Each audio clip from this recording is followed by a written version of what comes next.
अल्हम्दुलिल्लाह सुम्मा अल्हम्दुलिल्लाह। रमज़ान का मुक़द्दस तरीन महीना गुजारने के बाद कि जिसका पहला अशरा रहमत, दूसरा अशरा मग़फ़िरत और तीसरा अशरा जहन्नम से आज़ादी यानी कि इत्क़ुम मिनन नार, इन तीनों का मजमुआ रमज़ान करीम जब रुख़सत हुआ तो इस बरकतों वाले महीने के फौरन बाद जो मिलने वाली मुसलमानों को खुशी है उस खुशी को ईद सईद से मुअन्वन किया गया है और मंसूब किया गया है। और ये वो खुशी है कि इसका इजहार करना ये मुस्तहब है, बल्कि कोई भी खुशी हो अल्लाह तबारक व तआला की बारगाह से नेमत मिले। अभी हमने आयत सुनी, कुल बिफज़लिल्लाहि व बिरहमतिही फबिज़ालिका फलयफ़रह, खूब खुशियां मनाओ। व अम्मा बिनिअमति रब्बिका फहद्दिस, नेमत मिले खूब चर्चा करो। सूरह यूनुस की ये आयत नंबर 58 है। आप इसको यूं समझिए कि कोई तालिबे इल्म मेहनत करता है एग्जाम के लिए, इम्तिहान में पास होने के लिए इम्तिहान की तैयारी कर रहा होता है, फिर उसके बाद जब वो इम्तिहान में कामयाब हो जाता है, उसका जो रिजल्ट डे होता है, तो उस वक्त उसे किस कदर खुशी होती है। और माहे रमजान में रियाजत करने वाले की मिसाल इसी तरीके से कि माहे रमजान में जब बंदा रियाजत करता है, इबादत करता है, रोजे रखता है, तरावी अदा करता है, फिर उसके बाद एक दिन रिजल्ट डे आता है और उसे आज हम ईद सईद के नाम से जानते हैं। गोया ये उजरत के मिलने का दिन है, मजदूरों को मजदूरी मिल रही है। अल्लाह तबारक व तआला अपनी छमाछम रहमतें बरसा रहा है अपने उन बंदों पर कि जिन्होंने अल्लाह तबारक व तआला को राजी करने की कोशिश की। ए काश उन खुश नसीबों में हमारा भी नाम जो है वो शामिल हो जाए। अत-तरगीब व-तरहीब में हदीस पाक मौजूद है। अब्दुल्लाह इब्न अब्बास रज़ियल्लाहु तआला अन्हु इसके रावी हैं, फरमाते हैं कि जब ईद की मुबारक रात आती है, यानी ये जो कल रात गुजरी लैलतुल जायज़ा, फरमाते हैं ये जायज़े की रात है, नजात की रात है, इनाम मिलने की रात है।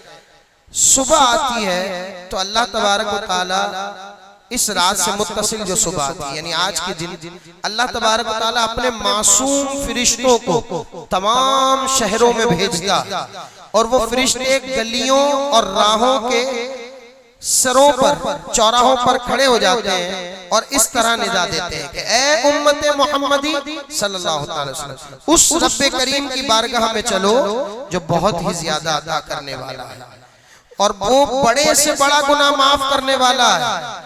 और उस दिन अल्लाह तबारक व तआला अपने बंदों से यूं मुखातिब होता है कि ए मेरे बंदों, मांगो, क्या मांगते हो? मेरी इज्जत व जलाल की कसम, आज के रोज यानी ईद के इस इज्तिमा में अपनी आखिरत के बारे में जो कुछ सवाल करोगे मैं पूरा कर दूंगा। और फरमाया जो कुछ दुनिया के बारे में भी मांगोगे उसमें भी तुम्हारी भलाई की तरफ नजर फरमाऊंगा, यानी जिसमें तुम्हारी बेहतरी हो वो तुम्हें अता कर दिया जाएगा। और फिर फरमाता है कि मेरी इज्जत की कसम, जब तुम मेरा लिहाज रखोगे मैं भी तुम्हारी खताओं पर पर्दा पोशी फरमाता रहूंगा। फिर फरमाया कि मेरी इज्जत और जलाल की कसम, मैं तुम्हें हद से बढ़ने वालों यानी मुजरिमों के साथ रुसवा न करूंगा। बस तुम जब अब लौटो तो अपने घर की तरफ मग़फ़िरत याफ्ता लौट जाओ, क्योंकि तुमने मुझे राजी कर दिया और मैं भी तुमसे राजी हो गया।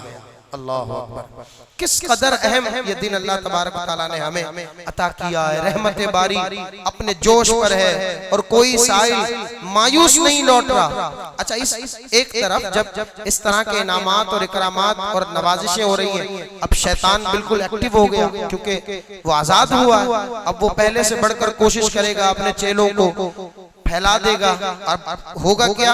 दूसरी तरफ शैतान अल्लाह तबारक व तआला की जब ये करम नवाजियां देख रहा तो वहाब बिन मुनब्बह रज़ियल्लाहु तआला अन्हु फरमाते हैं कि जब ईद आती है तो शैतान चिल्ला चिल्ला कर रोता है। बदहवासी देखकर उसके जो चेले चपाटे हैं, तमाम शयातीन उसके गिर्द जमा हो जाते हैं और उससे पूछते हैं कि भाई आज क्यों गज़बनाक और उदास हो?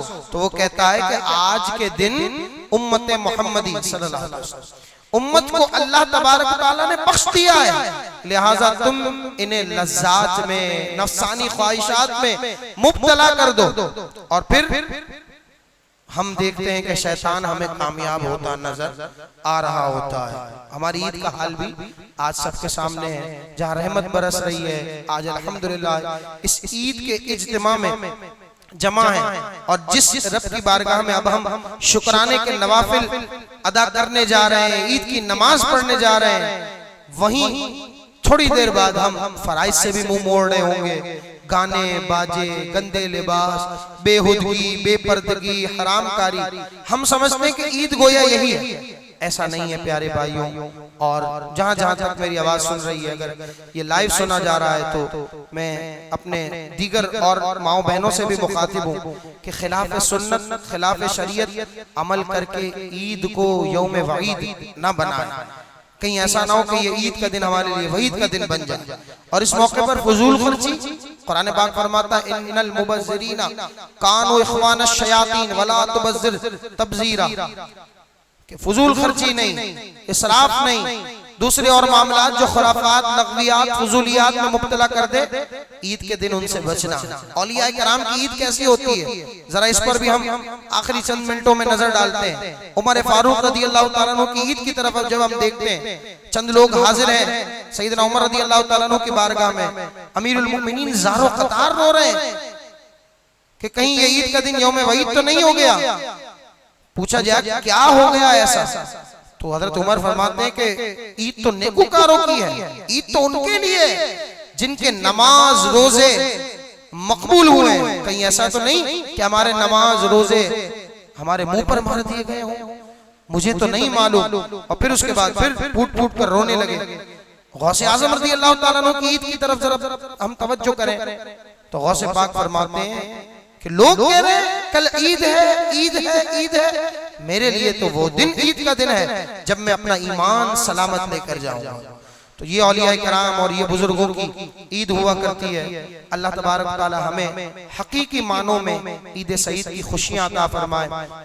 और जैसा ईद को गुजारने का हक है, अल्लाह तबारक तआला हक तो कोई अदा नहीं कर सकता। अल्लाह तबारक तआला हमें ऐसी कोशिशें करने वाला बना दे।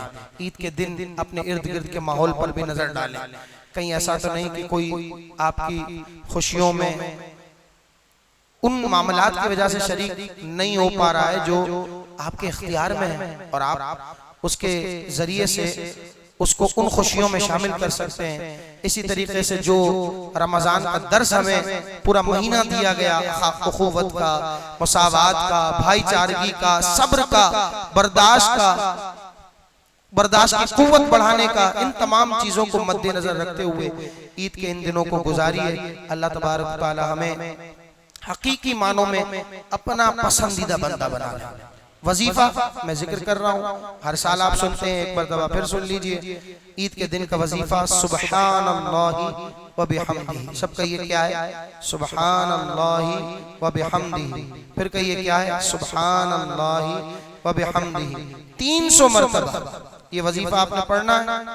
दोनों ईदों में ये सुब्हानल्लाहि व बिहम्दिही वजीफा पढ़ा जाता है।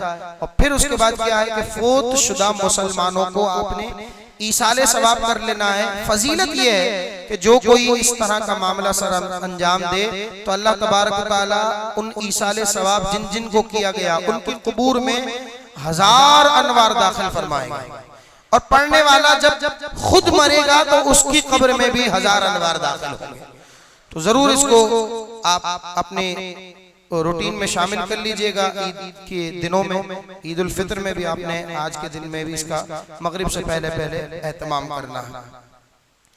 सदका फित्र के हवाले से भी एक मसला सुन लीजिए कि अगर आपने अब तक अदा नहीं किया तो आप बाद में अदा कर सकते हैं, लेकिन इसका सुन्नत और असल तरीका ये है कि ईद की नमाज से पहले इसको अदा कर दिया जाए। रमजान में भी लोग इसको अदा करते हैं। बाद लोग इस वक्त अपने वतन से बाहर है, जैसे अभी मदीने पाक का जिक्र हुआ तो ये मसला बहुत ज्यादा पूछा गया कि भाई यहीं अदा करना होगा को तो वहां अदा करना होगा। तो मुसाफिर के लिए ये है कि वो अपने वतन में भी इसे अदा कर सकता है। उसकी जो सिक्का राइजुल वक्त है उसी एतबार से चाहे तो वो वहां भी अदा कर सकता है। और सदका फितर का हकदार वही शरई फकीर है जिसके जो वो शराइत बताए गए, शरई फकीर के एतबार से ही आप सदका फितर अदा करेंगे।